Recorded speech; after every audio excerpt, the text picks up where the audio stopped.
میں نے اپنے بچوں کو اسکول آف انیبلرز میں ایڈمیشن کروایا ہے لاسٹ فیبرری میں. تو اس سے پہلے میں اپنے چھوٹے بچوں کے لیے اسپیشلی بہت پریشان تھی کہ میں اپنے بچوں کو کسی ایسی جگہ پہ ہی کروانا چاہتی تھی کہ جہاں مجھے دین اور دنیا دونوں مل جائے. تو اس کے لیے میں نے اپنے بچوں کو ایون 1 ایئر لیٹ کروا دیا کہ مجھے اپنی مرضی سے اسکول نہیں مل رہا تھا.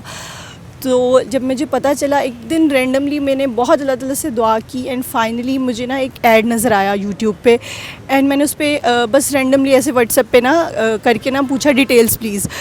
تو مجھے میم تابندہ کی کال آئی اینڈ دین ان سے بات کر کے مجھے اتنا اچھا لگا اور میں اتنی کنونسڈ ہوئی. انہوں نے کہا بس آ کے آپ مجھ سے ملیں, ایڈمیشن تو ہوتا ہی رہے گا بچوں کا. تو میری 2 میٹنگز ہوئی ان سے and I was so much impressed اور سارا سسٹم میں نے جانا اور پھر اس کے بعد میں نے اپنے تینوں بچوں کو الحمدللہ کروایا and I am very very satisfied الحمدللہ. اور میں بہت زیادہ خوش ہوں اور میں بہت زیادہ اس چیز کے لیے دعاگو بھی ہوں کہ اللہ تعالیٰ ہمارے بچوں کو ترقی دے. ہمارے ملک کو جو ترقی ملے گی ان انیبلرز کے بچوں سے وہ ہم سب کے لیے بہت پریشیس ہے. Thank you so much.